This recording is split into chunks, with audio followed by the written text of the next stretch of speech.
Alright, I'm going to mix up my cure. My jowls are a little over 4 pounds and my cure recipe is for 5 pounds. So I'm just going to mix the regular cure recipe and then I'll only use about 80% of it. So the cure recipe, you can see I store my curing salt. I really should have a poison symbol on it because if you ate this like regular salt it would probably kill you. But we keep it way up on the top shelf where the kids can't get at it, and I make sure nobody is going to misidentify it. 2 teaspoons of curing salt. This is for 5 pounds. And then I got my regular coarse salt, no iodine. You can use kosher salt, you can use coarse salt, and a quarter cup of that for 5 pounds. And I've only got 4 pounds, like I said, a little over 4, so I'll remove some of it and only use part of it. Rather than try to just adjust the amount of curing salt. The curing salt is the only part that's dangerous to use too much of, but even if you use 20% more, it's not going to be a big issue. It's if you actually use the whole quarter cup of salt as curing salt, then it would be an issue and you might actually kill somebody. So you don't want to do that. Alright, let's see how it goes. Alright, then a quarter cup of the brown sugar. Come out of there. Close. There we go. Quarter cup of brown sugar. And just to finish it off, 1/4 cup of the old mapley syrupy. There we go. 1/4 cup. Uh-oh. I'm going to have to lick that off the counter. And I am not kidding. Alright, so that's about 40 peppercorns that I'm going to grind to pulverize them with the pestle and mortar. Can't do a proper video of it right now because I'm two-handed, but just use your pestle and mortar, grind it up to a fine powder, you're good to go. Alright, there it is all ground up. What would that be?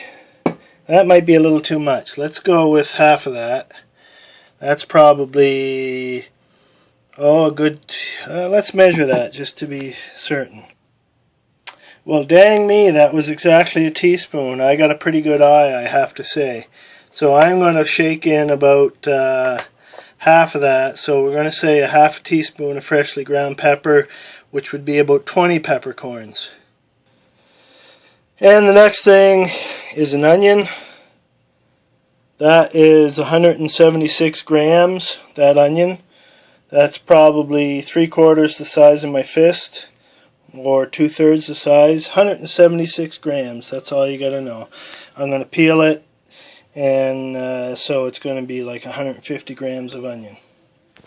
So you quarter the onion, put it in your mini chopper, that's what I use, and put the rest of your stuff in there and buzz it up, okay? Alright, it's in there, lid goes on, and buzz it.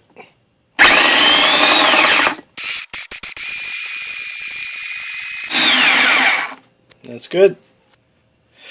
Alright, I gave those a good wash, and I even gave a good scrub to the skin side with one of those surgeon's brushes. You can get them at Lee Valley. They're good for scrubbing vegetables and stuff. That's what surgeons use for scrubbing their hands. And give it a good wash. Pat it dry really well. You can use paper towel. I don't like to use disposables. I have good cotton cloths for doing that. Here's my other one here. You can wash those in the washing machine. Give it a good pat, get it nice and dry.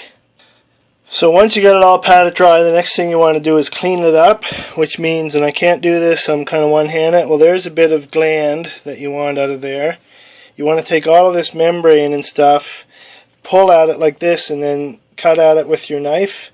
So as you're pulling, cut it, and it'll just pull all out of there.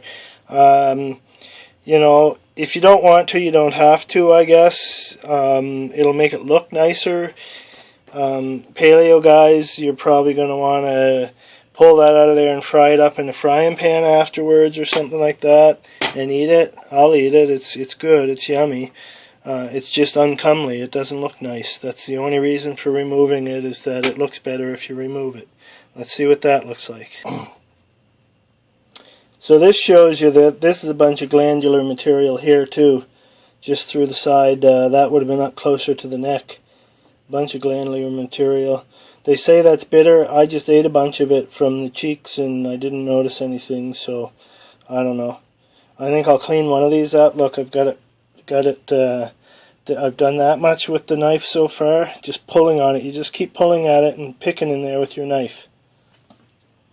Now, just to show you side by side, on the right, there's the one I'm cleaning up, and you get a good look at it. You see cleaner grain in the meat and stuff, and that's actually a fairly substantial chunk of stuff I'm taking off of there. A whole bunch of glandular material in here. And there's the one I'm not going to clean up. I'm going to do them both side by side. I'll cure this one uncleaned, and I'll cure this one cleaned. I don't see a substantial difference between there myself, and personally I'd sooner have this bit going into the cure and going into the smoke, and then I can eat it. That's a whole bunch of yummy stuff there, honestly. In particular fat, which I want in my bacon. So they say clean it up, but that's up to you. Okay, so I've got the two jowls in there back to back with the skin towards the inside, and I'm going to pour half of the cure down each side of the bag, or maybe I'll pour a third down each side and a third in the middle. I've also got that bit I trimmed off in there because I just want to cure it for the heck of it. I'll smoke it and see what the hell happens. No use wasting it at this point. It might actually be yummy. Okay, so we're going to give that a go. Alright, so it's in there. I sealed it up, sucked all the air out of it, or as much as I could. You put that in the fridge for at least a week. Flip it over every day. Put it into a container in the fridge big enough to hold it. Flip it over every day for a week. You might go longer. We'll see how long I do it. I'm not sure yet. And then you smoke it when you're done.